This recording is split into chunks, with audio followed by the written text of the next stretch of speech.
Hello and welcome back to the channel. Today we have a special where I will broadcast the news directly to your face. And today's topic, war! Starting on the 28th of February, a joint US and Israeli strike on Iran was conducted with the aim of crippling and overthrowing the local regime, with the death of Ali Khamenei on the first day of hostilities, despite his dedication of his entire life to a war against the US and Israel. There is a possibility that a new government will be installed under Reza Pahlavi as a republic, but I am not calling any shots early, so I'm not going to learn to pronounce his name. But before I get into the strikes themselves, we need to talk about why this all kicked off, before we get into the events of the 28th. As part of the 12-day war in between Israel and the United States against Iran, where the joint force struck nuclear and military facilities and related personnel and infrastructure, including air defenses. On June 22nd, 2025, the United States struck Iran with the goal of destruction of Iran's nuclear facilities. These attacks primarily involved B-2 Spirit bombers dropping the GBU-57A-B bunker buster bomb, as Iranian nuclear facilities were protected deep underground in bunkers. The 12-day war was preceded by a decades-long proxy conflict that had been bubbling away since 1985, where Iran had backed militias, most famously Hezbollah and Hamas, but we'll get more into that later. But this proxy war that had been bubbling away eventually boiled over when Israeli Prime Minister Benjamin Netanyahu announced Operation Rising Lion, as phrased by him. Iran's nuclear efforts present a danger to Israel's very survival. There are military strikes in every goddamned Middle Eastern country after the joint US-Israeli strikes on Iran, which crippled the country. Iran then threw all of their toys out of the cot and launched a series of retaliatory attacks, targeting all of its major and minor neighbors in the region. In no particular order, this involved the bombing of Israel, the bombing of Jordan, the bombing of Saudi Arabia, the bombing of the United Arab Emirates, including Dubai and its airport. Kuwait is gone, Qatar has been bombed, and finally, Bahrain has also been bombed. If I've missed any countries that have been bombed, because I believe I have, please let me know.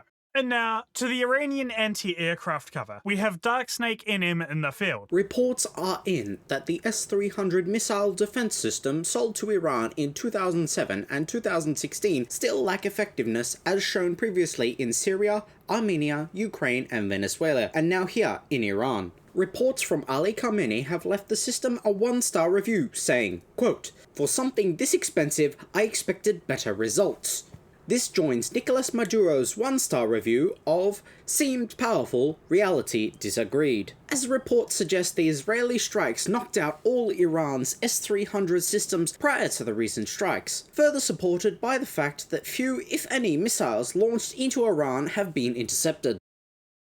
Now for that background I promised. We might need a little bit more context for the unique situation that Iran has been in and was in prior to these strikes. Even though officially Iran was intended to be a parliamentary democracy, Iran has been under a strict Islamic-based theocratic authoritarianism-based government due to instability at home and abroad. This condition is particularly present under Ali Khamenei, who adopted an aggressive foreign policy, particularly towards America. During the Iran-Iraq War, groups with the Islamic Revolutionary Guard Corps were strengthened and had unimpeded control in the region and ran rampant in the area around the Mediterranean Sea. This founded the Axis of Resistance, which is a loose and informal military network, which is a self-proclaimed resistance in the Middle East in opposition to Israel, Saudi Arabia, and the United States. Each member of the network has their own self-interest, but is united by the common goal of preventing foreign influence in the region. Iran is the key supporter in this by funding the groups, producing and providing of arms and training members. The recent joint strikes were perceived under the goal of liberating the Iranian people from the oppressive regime and stabilizing that area, as Iran had been a key pressure point in the region. This comes after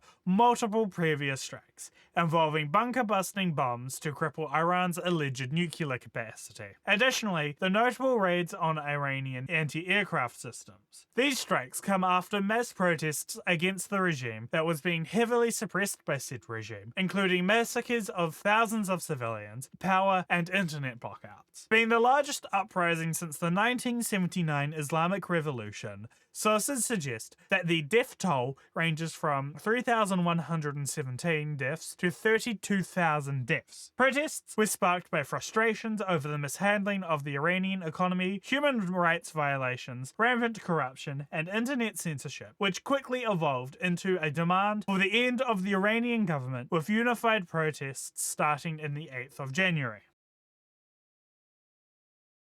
While I do generally support the idea and concepts behind overthrowing an oppressive regime of the likes of the Iranian one, I would like to note something else. There are certain legal ways to go about doing said acts, which have not been followed by Netanyahu and Trump's invasion of Iran. By circumnavigating the rules in place, you destabilize the trust and rules-based global environment set in place after learnings from both world wars. It also tends to diminish your ability to say that you are the so-called good guys in the operation, as you have to break rules to do it. But this is nothing new for the United States. As we have seen, they have been starting to make a habit of going off into a country, killing or removing their leader, and causing a regime change with little to no casus belli, like we've seen in Venezuela. Acts like this tend to justify bad actors on the global stage to keep doing what they are doing already, and not making yourself better. Now, here I divulge into my opinion piece about the situation, so take this with a grain of salt and strap in. Following these strikes, Israel has been vocal about their honestly unneeded opinions on Turkey, as for months beforehand, pro-Israeli slop farms have been stating that after Iran, Turkey is Israel's most dangerous enemy, in quotes, something they said about Iran before the recent escapades. The slop farm has also stated that Turkey's presence in the Eastern Mediterranean is a threat due to its role in nation building in the war-torn Syria. Now, I don't like Turkey's geopolitical and strategic decisions as much as any other Reddit-based situation observer, but to go onto national television and to proclaim your wishes for a so-called Greater Israel, a concept widely believed to be an expansionist vision of an Israel that lays claim to the West Bank, Gaza, Lebanon, Syria, Egypt, and Jordan. In my eyes, this is just the beginning for a dominant Israel to bend sovereign nations to their whim with little regard for international law. But do I think this could be the start of World War III? With how ineffective NATO and the EU has been in recent times, with their primary form of response being no stronger than a strongly worded TripAdvisor review, there is no major pushback against expansionist ideals, evidenced in the illegal Russian invasion of Ukraine, where NATO is too much of a pushover to do their actual jobs. What do I think will happen? Like most modern video games, it will become a live service model where minor conflicts will happen to no consequence to the powers starting them, instead of an annual release structure with notable consequences. There's no straighter way I could put this, other than Israel launching an invasion into Turkey would be the stupidest thing you could ever do on the global stage if you were Israel, because while NATO doesn't seem to have the sway it used to, as nobody is willing to fight for basic freedoms like democracy anymore, it would certainly at least cause some meetings to be held about whether or not they were going to hold a meeting about considering triggering NATO Article 5. And that concludes what we have for today's installment of Enigma rants about the state of the world and how fucked it is. If you made it this far into my ramblings, let me know if you want more stuff like this. But anyways, I'm off to complain about things to someone else. So sources in the description, and a thank you to Dark Snake NM for that amazing segment he has done.